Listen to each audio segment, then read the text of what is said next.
Hello students, आज पुनः एक नए वीडियो के साथ सभी वेलकम। सभी का हार्दिक स्वागत, अभिनंदन। पुनः मैं 10वीं क्लास का बताया था मैंने, आपका पेपर 17 तारीख को इंग्लिश का पेपर है। उसके लिए महत्वपूर्ण मैं ग्रामर आपको बता रहा हूँ।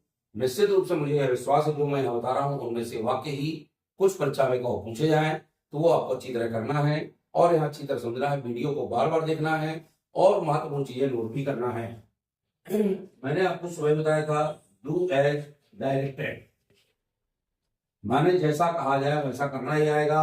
तो ना मैं पहला वाक्य आपको बता रहा हूं, ही हैज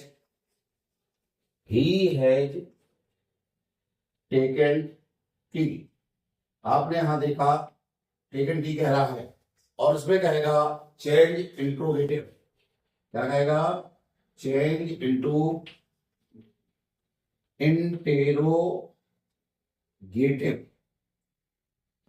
इंटेरोगेटिव।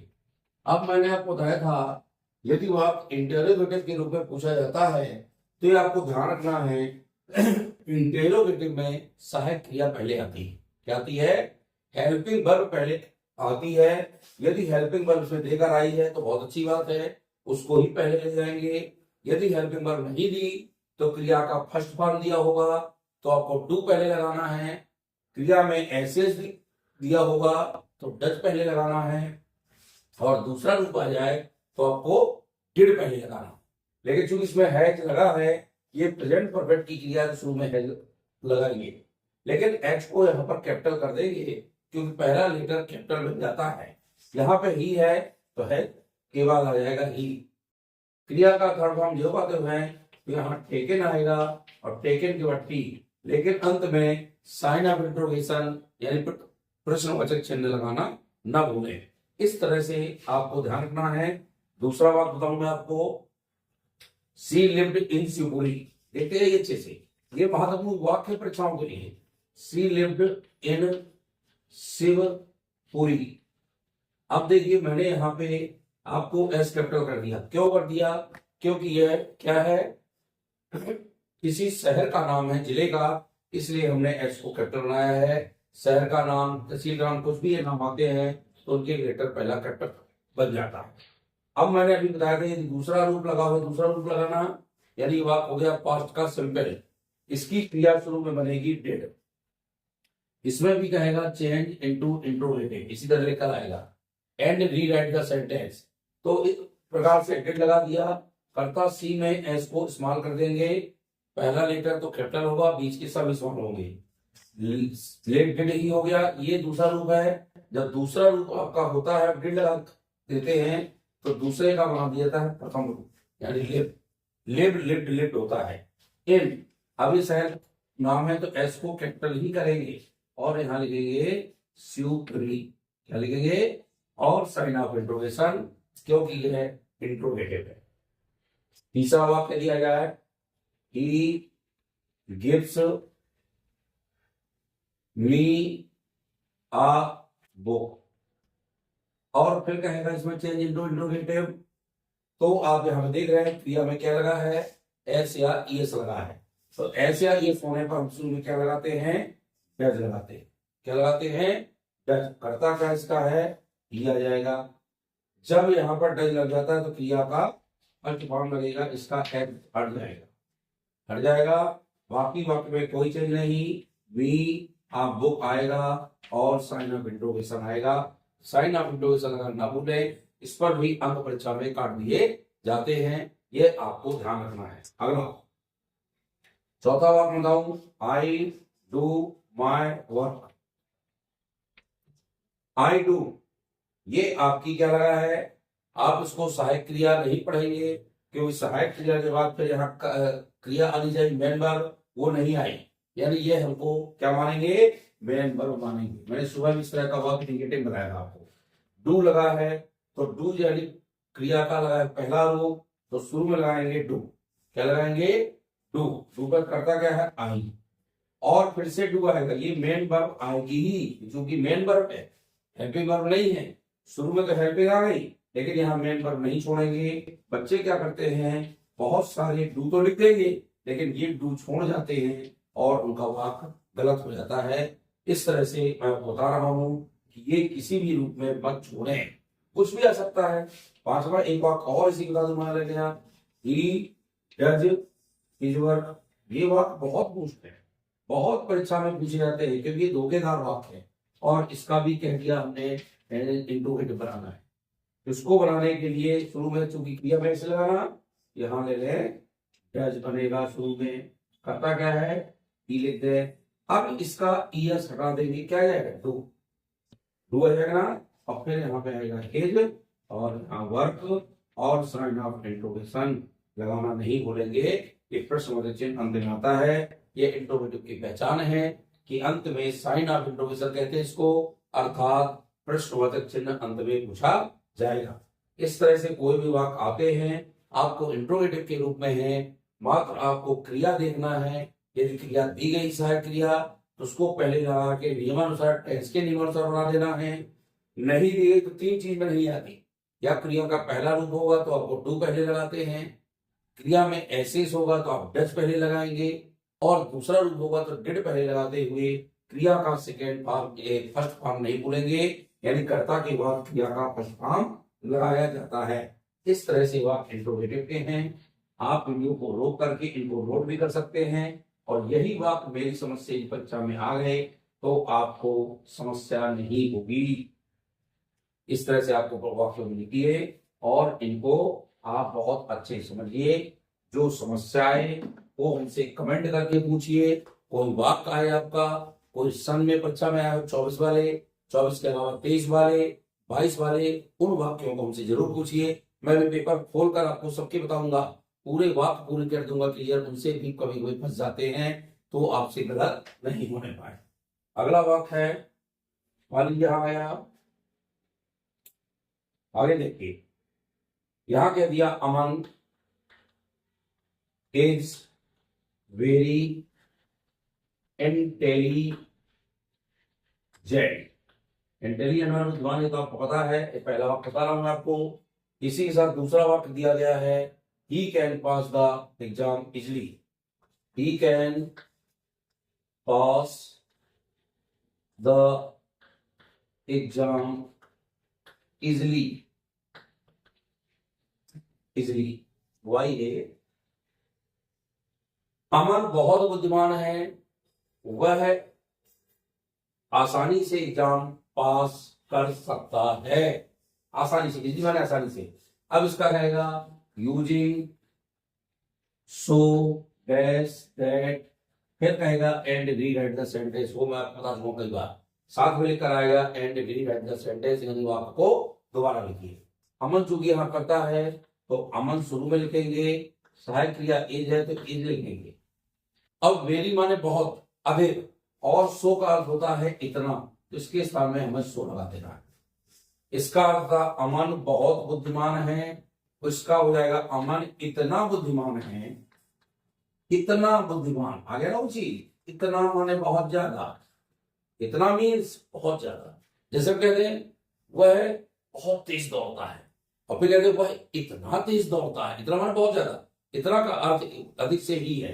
तो अमन इज सो इंटेलिजेंट। अब दूसरे वाक्य को जोड़ने से पहले हमें दैट लगाना पड़ता है, यही सो दैट का दैट लगा दिया।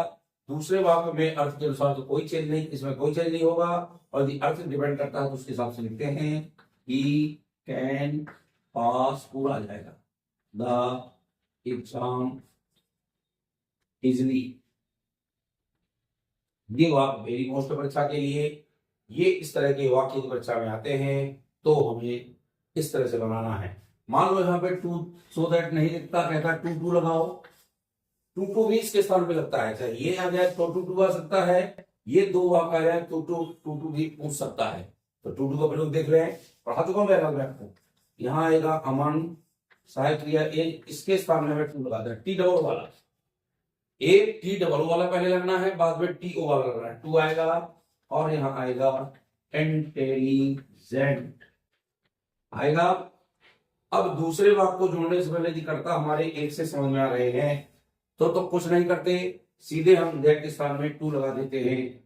जब कर्ता एक से नहीं आएंगे, मैं भी उस करके आपको बताऊंगा, तो फिर आपको उसमें फॉर के साथ इस कर्ता का कर्म लगाया जाता है, इसके बाद में टू लगाते हैं। टू आ गया अब कैन नहीं लगाते, सीधे क्रिया से वाक्य उठाते हैं, तो सीधा है to pass the exam easily. ये ध्यान रखिए।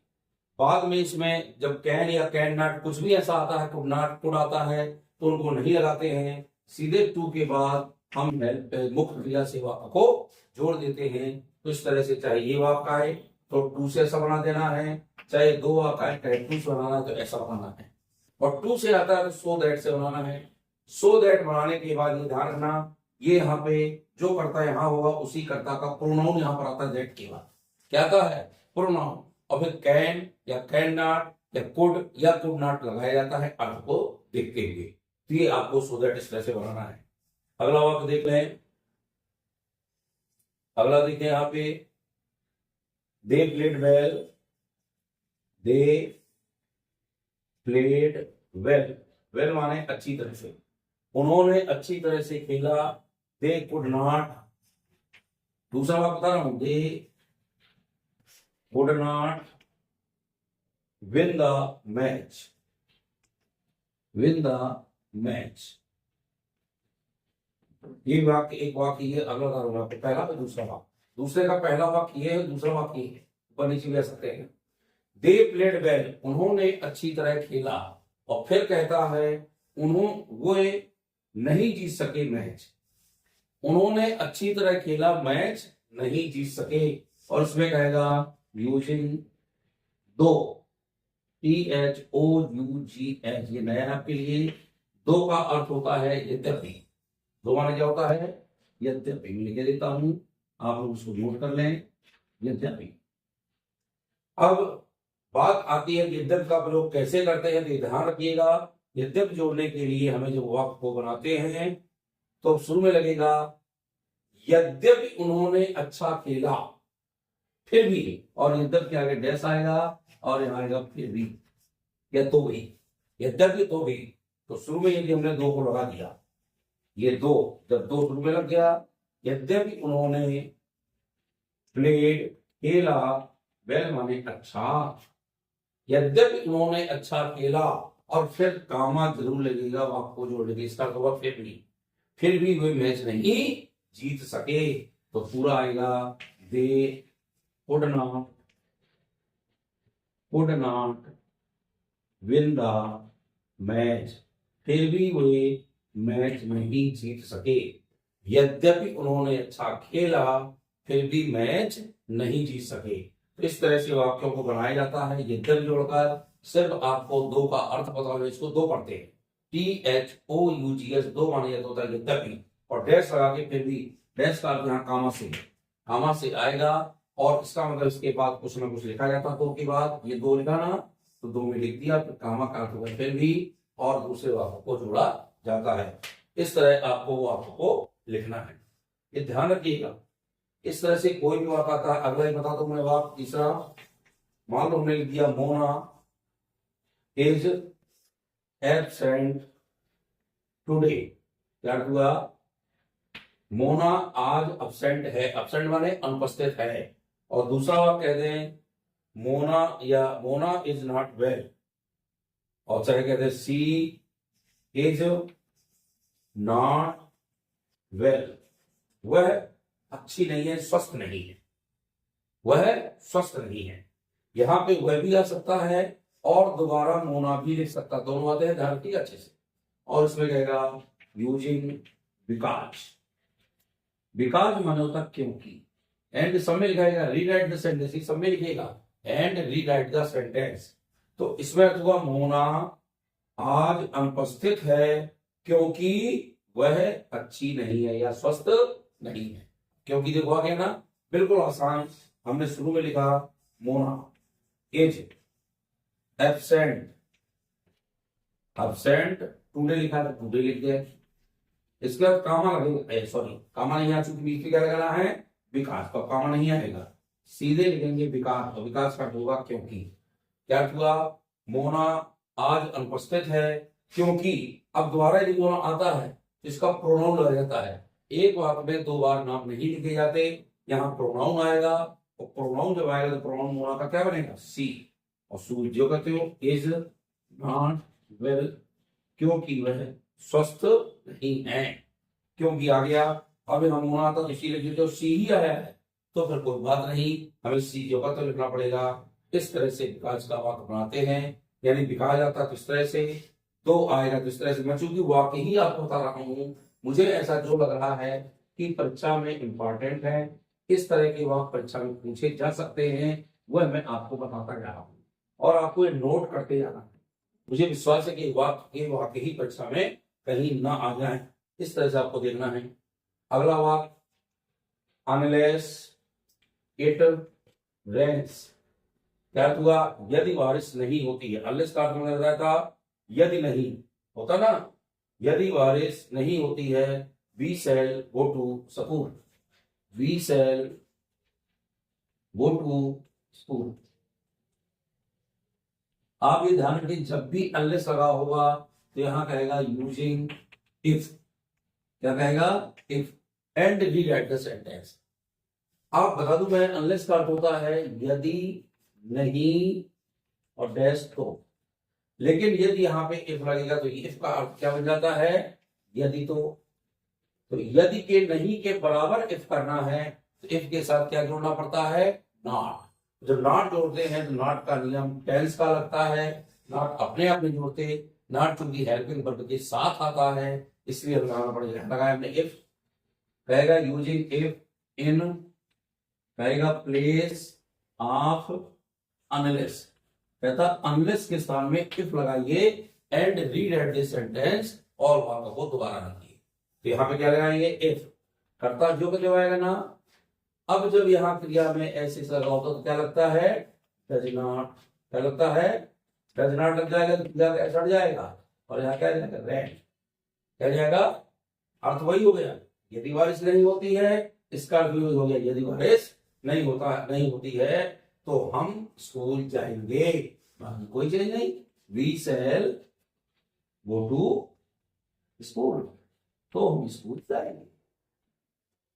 क्लियर हो गया, इस तरह से आप बनाना है। अब इसी का कहते हैं इफ आ गया, अनलेस लगाओ, जब अनलेस लगा देंगे तो इसका डज नॉट पूरा हटेगा, तो यहां पे क्या जुड़ जाएगा, एस, और बाकी का वाक्य जो कहते हुए लिख दिया जाएगा। इस तरह से हम इसका वाक्य और अनलेस का बनाते हैं। एक और बता दूं मैं आपको, if she does not come in time, come in time या कम ऑन टाइम, टाइम यहां भी लगता है come on time, the teacher will punish her, the teacher will, teacher कहता तो मैं पनिश हर। अब इसमें क्या आएगा, यूजिंग अनलेस, क्या कहेगा, यूजिंग अनलेस, क्योंकि इफ लगा है, इफ के स्थान में क्या लगाएंगे, कहेगा using unless in place of if, if के स्थान पर अनलेस लगाइए, तो अनलेस का अर्थ नहीं होता ही है। तो जब यहाँ पे अनलेस लगा देंगे इसके स्थान में तो ये वाक्य का निगेटिव हटेगा, यहाँ क्रिया लग जाएगा, क्रिया में यस, यहाँ क्या बन जाएगा, कम्स, अभी कमा नहीं, ऑन टाइम और है तो कम्स ऑन टाइम, और यहाँ कमा लग जाएगा, लग गया, अर्थ तो वही हो गया ना। आगे के वाक्य में कोई बदलाव नहीं होगा, the teacher, PEACHER, teacher will punish her, क्या अर्थ हुआ, इसमें क्या बन गया, यदि वह समय पर नहीं आती है तो टीचर दंडित करेंगे, यदि वह समय पर नहीं आती तो क्या होगा, दंडित करेंगे, फर्ज देंगे। तो ये अनलेस के स्थान में हमने क्या लगा दिया, डज नॉट लगा दिया। जब डज नॉट हो गया तो हटेगा, डज नॉट तो क्या लग जाएगा, क्रिया में एस या ईएस लग जाएगा। इस तरह से वाक्य को आगे की ओर बढ़ाते हैं और क्रम से हमें बनाते जाना है। इस तरह के वाक्य आवाज लिखिए, सो दैट के, काज के, दो के, अल्फलेस के, जो भी आपको वाक्यों को बुक में मिले उस तरह से वाक्यों को करिए, और उनमें से जो न बने वो मुझको कमेंट द्वारा हमसे पूछिए, मैं आपको यहाँ से उसके आंसर दूंगा। कमेंट करके पूछा करिए, जितना पूछेंगे आपसे उतना ही बनेगा, क्योंकि किसी चीज को निखरने के लिए बार बार अभ्यास मांगता है। करत करत अभ्यास के जड़मत होत सुजान, और रसरी आवत जात ही सिर पर होत निशान। आप बार बार किसी चीज का अभ्यास करेंगे तो गलतियां होने के चांस कम से कम हो जाते हैं। यहाँ तक कि जैसे मालूम है कि रस्सी पर भी, यानी पत्थर पर भी रस्सी बार बार चलने से उसमें निशान पड़ जाते, देखा होगा। यदि कुएं का घाट देखा हो तो आपने देखा होगा रस्सी के निशान तक पड़ जाते पत्थर में, तो अपल तो निशान है। तो इसलिए बार बार अभ्यास करिए। और यदि अच्छा लगा हो चैनल तो वीडियो को सब्सक्राइब करें, इस चैनल को आगे बढ़ाएं ताकि हमारे और स्टूडेंट इसको देख सकें। और इस तरह के चैनल को देखते हुए आप कमेंट करिए, वीडियो को बार बार देखें और रोक करके इनको नोट भी करें। और नोट करने के बाद आप इसको बनाएं और इसका पूर्ण रूप से परीक्षण करें। जहां समझ में ना आए उसको हमसे यहाँ कमेंट करके पूछें और इस तरह से देखते जाइए। बहुत बहुत धन्यवाद। लंबे नहीं करती।